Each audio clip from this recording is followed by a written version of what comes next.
Mo lára mo lọ́ba, mo lára o mo lọ́ba, àyà mi balẹ̀ mo lára o.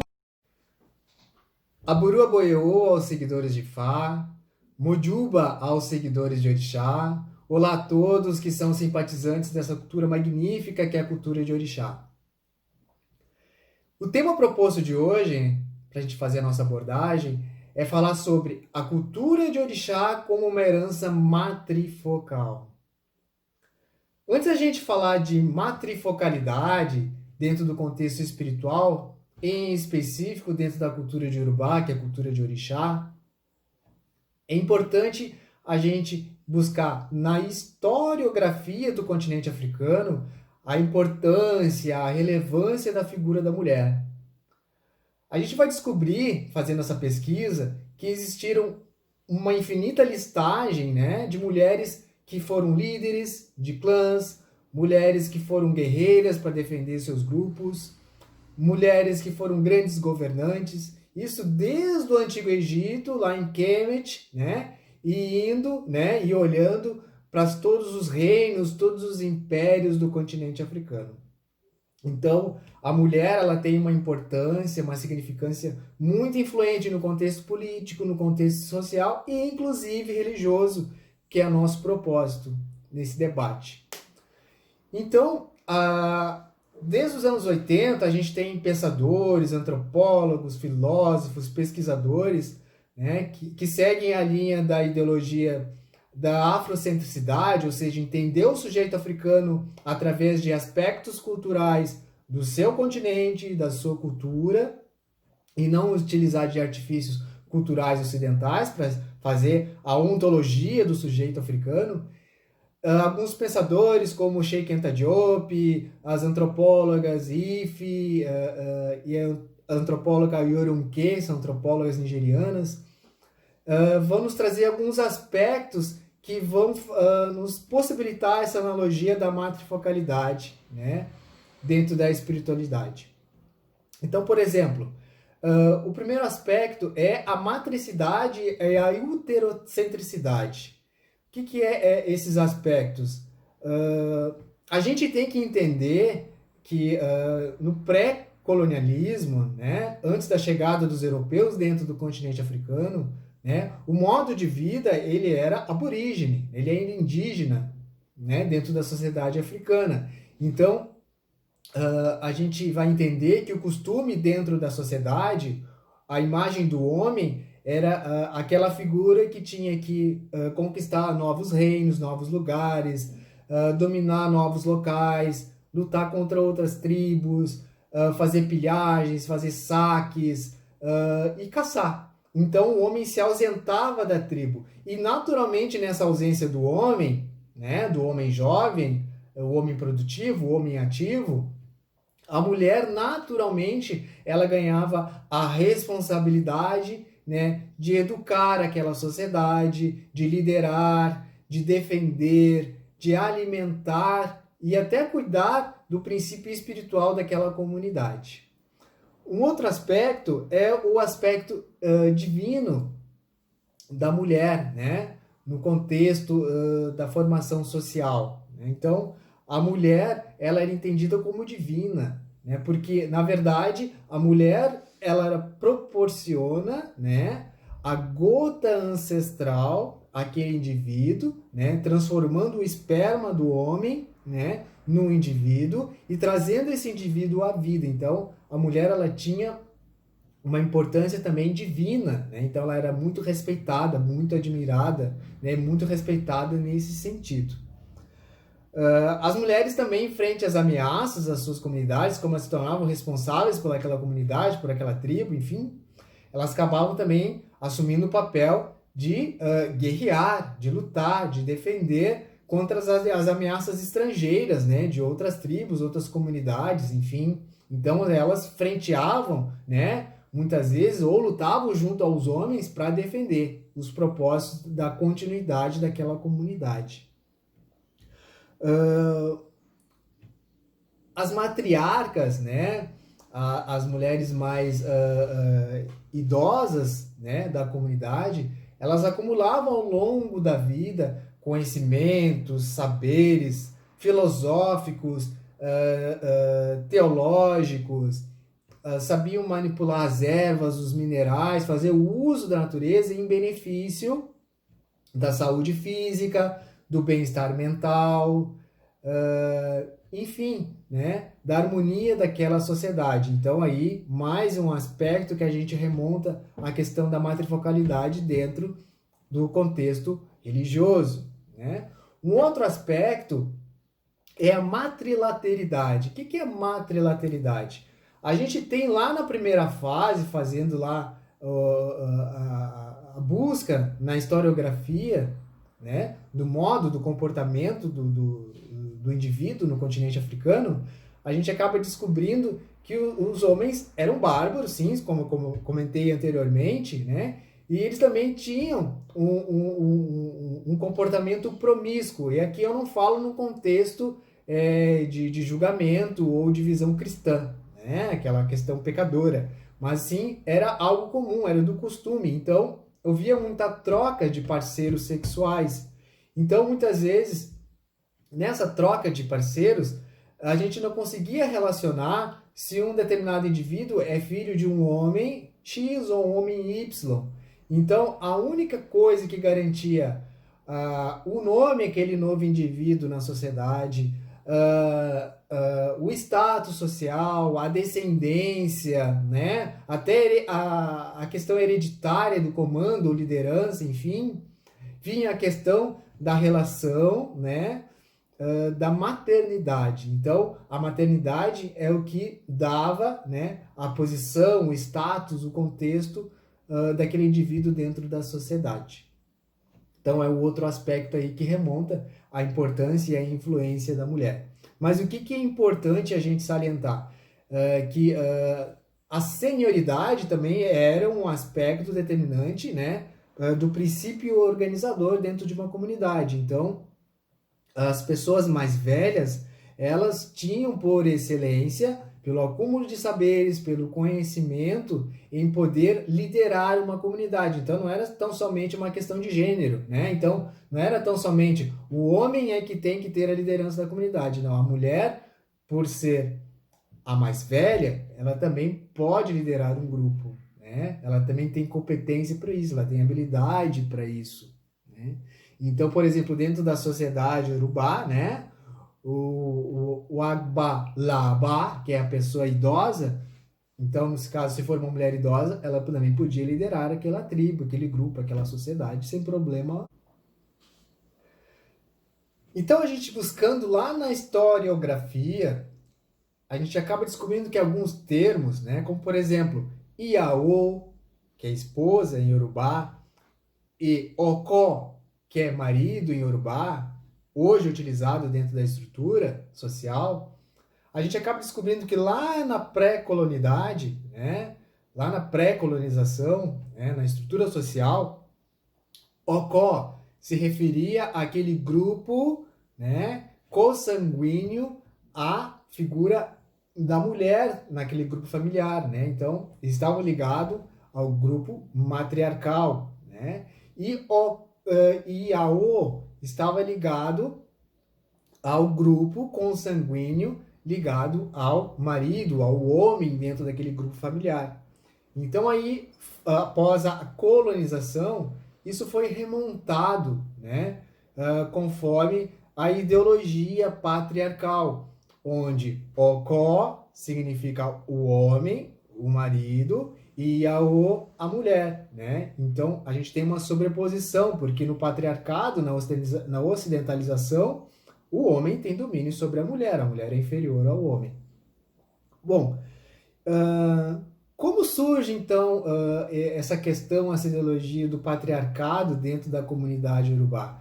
Então, a gente tem duas linhas de raciocínio, são dois eventos. Um evento é o evento gradativo ao longo da história do continente africano, da migração, né, das tradições islâmicas, né, que foram se espalhando e estão se espalhando até hoje dentro do continente africano e trazendo impactos sociais, religiosos, políticos muito grandes, né? Hoje a gente encontra aí a questão de grupos, né, extremistas, né, que caçam pessoas que praticam, né, os seus cultos tradicionais ou que praticam religiões judaicos cristãs, né? Então a gente vê aí que até hoje existe um impacto muito negativo por essa tradição islâmica extremista. Um outro advento foi a colonização, né? Então a invasão dos europeus no continente africano trouxe a ideologia do patriarcado, fundamentado, né, na ideologia de que a filosofia grega, que é patriarcal, e a ideologia cristã, né, religiosa, que também é fundamentado no patriarcado, né, deve ser um presente para humanizar, né, aquela civilização. Porque o sujeito africano ele não era entendido como humano, ele era subentendido como uma sub-raça. Então a colonização era um presente para humanizar aquele povo. E aí se introduz o patriarcado. Bom, então houve uma desconstrução total da matrifocalidade dentro do contexto social e cultural, né, dos africanos do continente? Não, né, não houve. Ainda existe uma grande resistência, né? Embora houve todos esses impactos, todos esses danos na cultura, ainda existe sim uma resistência. E como é que a gente descobre essa resistência? A gente descobre essa resistência usando alguns fragmentos, né, dentro da cultura, dentro do que hoje eles ainda fazem, que eles ainda praticam, que eles ainda creem e entendem, né? Então, um dos aspectos é, por exemplo, se a gente perguntar a um nativo africano qual é a coisa mais importante na sua vida, ele com certeza irá responder que é a sua mãe. A sua mãe é algo divino, é de extrema importância, porque ela gerou vida a ele, ela cuidou dele, né? Então a mãe é de extrema importância, mas aí se limita a mãe. E as outras mulheres, como ficam? Aí é a influência da colonização. Um outro aspecto que é muito importante, que é o aspecto espiritual. Então, por exemplo, se a gente for lá na historiografia, né, do que os mitos nos remontam, e agora em específico a questão de Yorubá, a questão do orixá, que é o tema proposto, a gente vai lá nos Itãs orixá, ou no Exê Ifá, e vai descobrir, né, o legado deixado pelas divindades femininas e pelas forças denominadas forças de essência feminina. Então, por exemplo, né, fazendo aí um breve entendimento, um breve relato de algumas principais divindades que a gente conhece dentro do culto, né, como por exemplo Oiá. Oiá ela deixa como legado nos ensinar que a mulher pode e deve fazer aquilo que ela se sente feliz, que ela não deve ser oprimida, que ela deve realizar o feito construtivo que ela se propõe ao mundo. A gente tem Oxum falando, nos ensinando sobre a necessidade do respeito, né, e da importância do princípio feminino sobre a existência humana, sobre a raça humana, sobre a vida, sobre a existência. A gente tem Otim, a gente tem Obá, né, nos ensinando que a mulher pode sim lutar pelos seus anseios, pelos seus desejos, né, e defender o bem maior. A gente tem Iemoja falando que a mulher tem sim a capacidade de ser a matriz gestora de uma comunidade, de uma sociedade.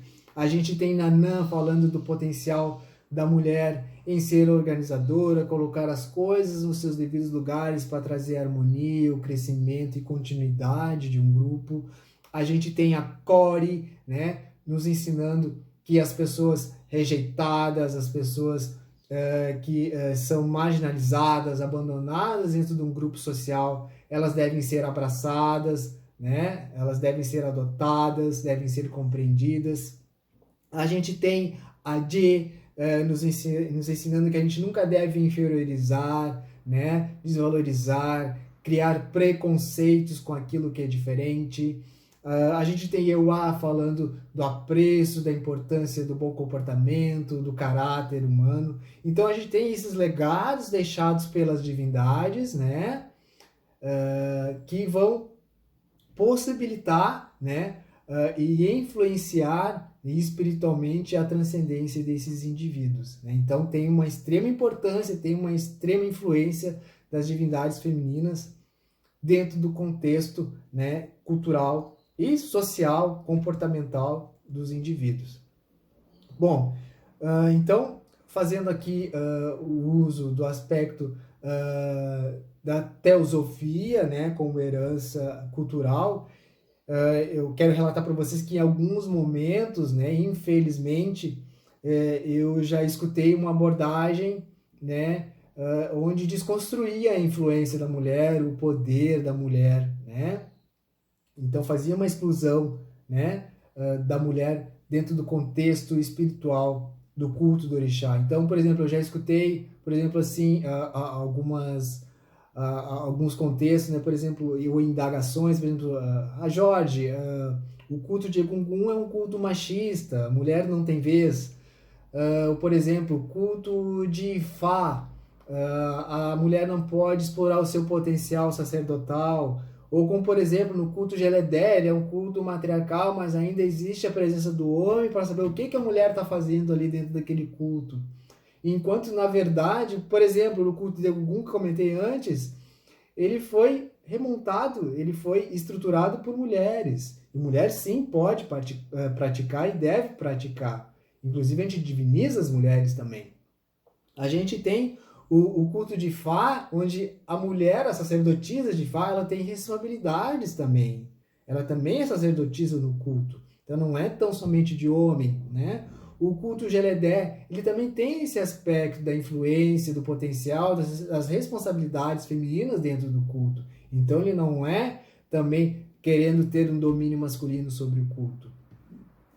Também existem outros eventos, como por exemplo, infelizmente eu já li algumas literaturas que são traduzidas. Então, por exemplo, um nativo escreve sobre um determinado assunto, sobre a cultura de orixá, e quando vai se traduzir para o espanhol, para o inglês ou para o português, a gente vê aspectos ocidentais, patriarcais, fazendo uma releitura. Então, por exemplo, eu já vi algumas literaturas, por exemplo, de Xé Ifá, né, o do Ifá, onde existe interpretação ocidental, né? E aí vem o contexto de patriarcado, de inferiorização da mulher, então faz uma desconstrução daquele real propósito, né? Daquela pessoa que escreveu aquele material ali. Então a gente sempre vê as influências de aspectos culturais da ocidentalização, do patriarcado, em cima daquilo ali. Então o que a gente tem que concluir? Que na realidade nós não devemos querer fazer um entendimento sobre uma cultura africana com base em aspectos culturais ocidentais, né, fundamentados no patriarcado, né? Então, as mulheres, elas não tinham tão somente o papel de líder e organização doméstico. Isso transcendia também para uma organização cultural e inclusive cultural religiosa. Então, a gente tem sim, de fato, aspectos, né, da essência feminina na formação dos cultos às divindades iorubás, que no caso são os orixás ou as forças espirituais iorubás. Então, um culto A, um culto B, um culto C, eu determinar que é um culto de homem, que é o domínio de homem, que é um culto só de homens, é errado, é contraditório na contextualização de cosmos. Por quê? Porque no cosmos existe o princípio masculino e existe o princípio feminino. Então, todos nós fazemos parte do cosmos. Então, dizer que só uma coisa é uma coisa de mulher, que só uma coisa é uma coisa de homem é errôneo. Tanto o homem quanto a mulher possuem o acesso a todo a questão da estruturação das forças espirituais, o acesso ao sobrenatural. E não tão somente, né, o homem, né? Ou querer dizer também que também somente a mulher, não. Tanto a mulher quanto o homem possuem esse acesso, esse livre acesso. Então, Eu espero que com todos esses aspectos que brevemente eu passei para vocês, vocês possam refletir muitas vezes quando escutar alguma coisa que remete, né, à questão de isolar, separar a mulher do culto, enfim, isso deve ser melhor compreendido, ou faz a leitura de uma literatura onde, enfim, inferioriza, né, a importância da mulher, né, dentro do contexto religioso iorubá, em desacreditar, em duvidar daquilo ali, porque aquilo ali não remete ao princípio formador daquela cultura ali. Tá? Então, se vocês quiserem debater, quiserem discutir mais sobre esses aspectos que eu trouxe para vocês, vocês podem procurar no canal Telegram, né, onde tem ali o meu perfil, o Djelmide, né? Também tem o canal, né, Filosofia do Orixá, ou então no meu perfil no Instagram, né, Jorge Mobatalá, né, o Djelmide, onde vocês vão poder também entrar em contato comigo. Desejo para vocês todas as bênçãos do mundo, né, Irebobo, né, e axé.